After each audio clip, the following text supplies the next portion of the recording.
Hola de nuevo. En la lección anterior, ya lo habréis notado, hemos dejado la historia a medias a medio siglo XX.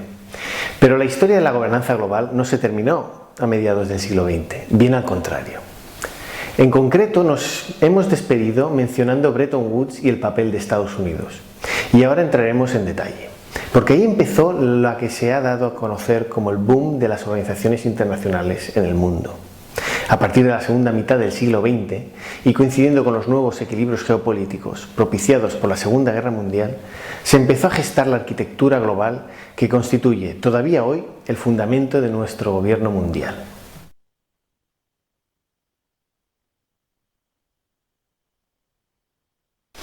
Durante la Segunda Guerra Mundial y en los años posteriores creció un 50% el número de organizaciones internacionales, de 82 a 120, según referenciaron Wallace y Singer.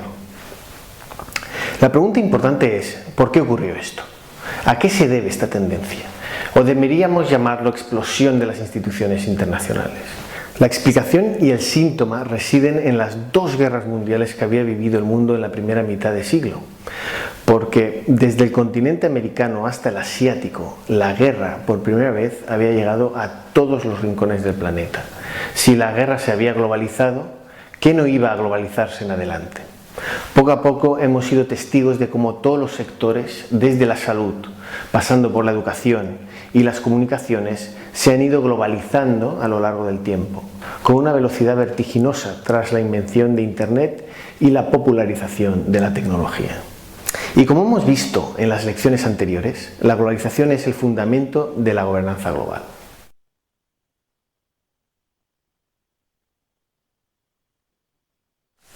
Con las coordenadas de posguerra, una de las primeras organizaciones internacionales que nació fue Naciones Unidas. Su misión era clara, era el momento de gestionar la paz. A este respecto es importante recordar que Naciones Unidas fue el reemplazo de la fallida Sociedad de Naciones, que se instituyó en 1919 y que ya en su momento proponía establecer las bases para la paz y la reorganización de las relaciones internacionales tras una devastadora Primera Guerra Mundial. Como demostró la historia, esta primera unión de naciones no fue eficaz, aunque sí creó un precedente muy relevante. Y el caso es que, urgidos por la necesidad de no volver a repetir los conflictos que asolaron el mundo, en 1945 se fundaron en San Francisco las Naciones Unidas, con el objetivo de prevenir los conflictos bélicos entre naciones y promover la paz. Pero no solo la paz exigía gestión en esos años, también los intercambios monetarios, el comercio global y las finanzas. Así que volvamos a Bretton Woods. Bretton Woods es un pueblo muy pequeño en la costa este de Estados Unidos. Allí se reunieron en 1944, en plena Guerra Mundial, representantes de 44 países de todo el mundo, invitados por Estados Unidos, para sentar las bases del sistema de gobierno económico que todavía nos rige. Los 44 países industrializados se reunieron y decidieron crear dos organizaciones internacionales de carácter global, destinadas a promover la cooperación comercial y financiera. Por un lado, el Banco Internacional para la Reconstrucción y el Desarrollo, germen del Banco Mundial, y por otro, el ya citado en este MOOC, el Fondo Monetario Internacional.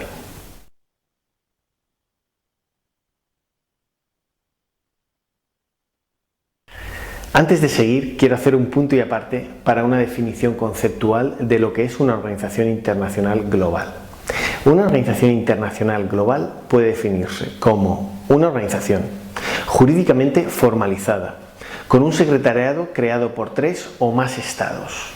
Por lo general cuenta con un nivel superior, donde los estados miembros toman sus decisiones colectivas, y con una parte ejecutiva, el secretariado, quien ejecuta la voluntad colectiva de sus miembros, y existen para resolver problemas supranacionales en prácticamente todos los ámbitos y sectores. Hasta hace pocos años todavía se entendía a las organizaciones internacionales como meros espacios de deliberación internacional en las que los miembros competían políticamente. Espacios inertes donde los actores centrales eran los países miembros. En cambio, cada vez más se consideran agentes en sí mismos. No se consideran simplemente organizaciones cuyos consejos de administración sirven de arenas para la política internacional.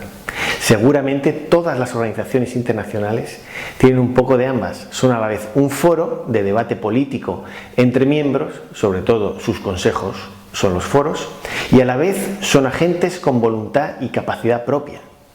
La Comisión Europea es un agente capaz de sancionar a miembros, mientras que ASEAN, su equivalente asiático, es principalmente un foro de coordinación y debate político para sus miembros. El concepto de efectividad de las organizaciones internacionales es muy escurridizo. Es difícil de definir y sobre todo de medir. De todos modos, la efectividad de las organizaciones internacionales es muy variada, incluso dentro de una misma organización. Así, por ejemplo, la Organización Mundial del Comercio es muy efectiva en su resolución de disputas comerciales entre Estados miembros. Es una de las pocas organizaciones que tiene incorporada la capacidad de resolver conflictos. En cambio, su regla de unanimidad en la adopción de nuevos acuerdos comerciales le hace incapaz de aprobar nuevos tratados. No todas las organizaciones efectivas necesitan tener capacidad de imponer y monitorizar la implementación de los acuerdos por parte de los países miembros. La OECD genera recomendaciones de buenas prácticas en políticas públicas, muchas de las cuales las asumen los países miembros, y en cambio no tiene poder coercitivo alguno.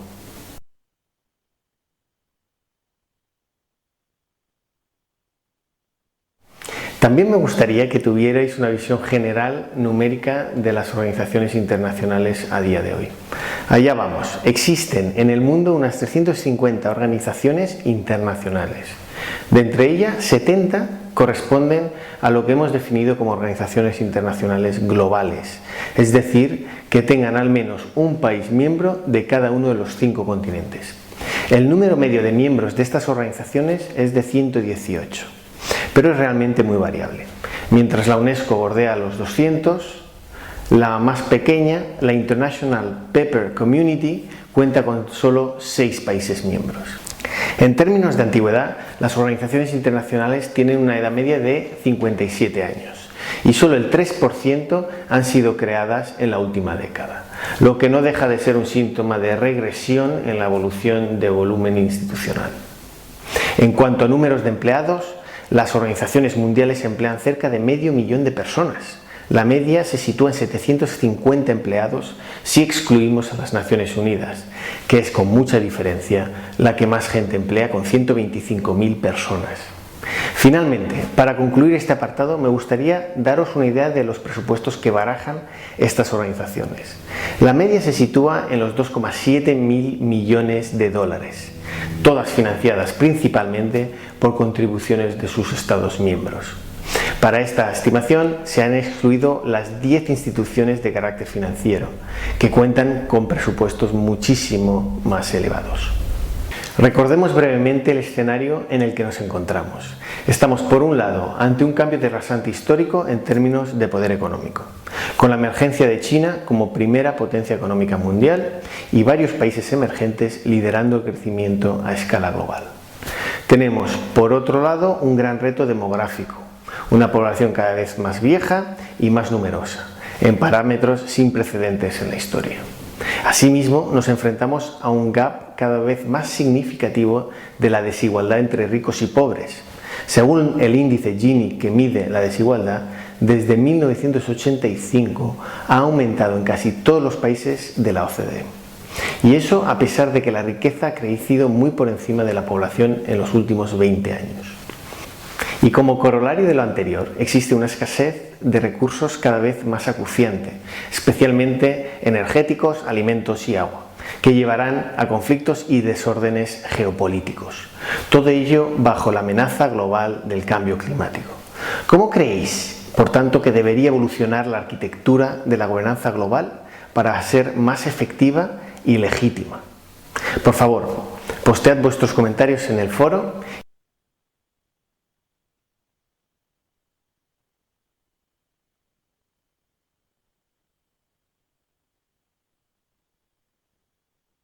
Existen dos tipos ideales de organizaciones internacionales, si lo miramos en términos de quién las compone y cómo se accede a ellas. Están, por un lado, los clubes y por el otro, las entidades inclusivas.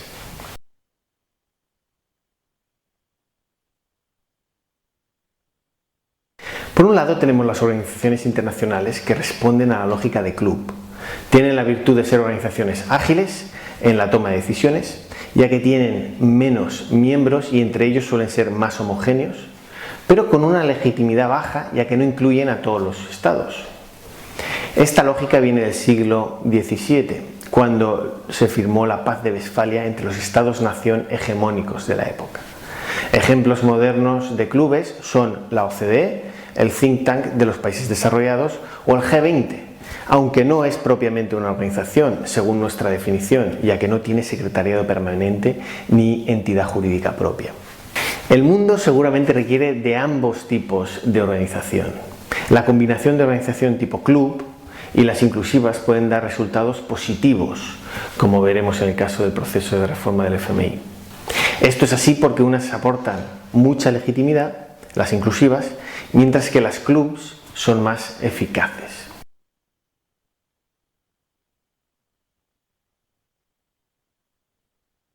Las Naciones Unidas son un ejemplo que incorpora ambos tipos. La ONU es la organización internacional más relevante del mundo. Se estructura en 6 órganos principales: la Asamblea General, el Consejo Económico y Social, el Consejo de Seguridad, la Secretaría, la Corte Internacional de Justicia y el Consejo de Administración Fiduciaria. Para nuestros propósitos nos centraremos solamente en la Asamblea General y el Consejo de Seguridad. ¿Cómo funciona la Asamblea? Reúne a un representante de cada uno de los 193 Estados miembros y cada Estado tiene un voto. Entre sus funciones se encuentra aprobar la admisión de nuevos miembros a Naciones Unidas, nombrar al secretario general, votar a los miembros no permanentes del Consejo de Seguridad y producir fundamentalmente recomendaciones. Como decíamos, cada Estado tiene un voto y todos los votos cuentan por igual, pero tiene muy pocos poderes. En cuanto al Consejo de Seguridad, tiene el mandato de mantener la paz entre los miembros de Naciones Unidas y sus resoluciones, a diferencia de otros órganos de la institución, son de cumplimiento obligatorio. De hecho, es el único con capacidad para enviar contingentes militares de pacificación a países en conflicto. De manera muy importante, es la única entidad capaz de autorizar, acorde con la ley internacional, el uso de la fuerza entre países. En cuanto a su composición, tiene 15 miembros.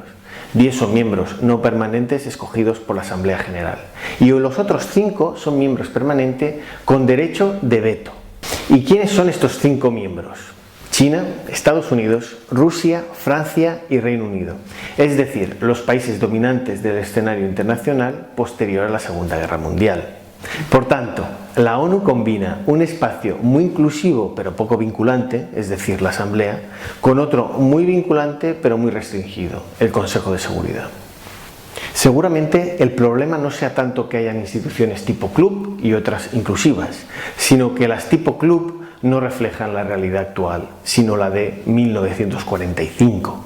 Por tanto, el gran problema de legitimidad es que reflejan una distribución del poder propia de los equilibrios económicos y geopolíticos de hace medio siglo.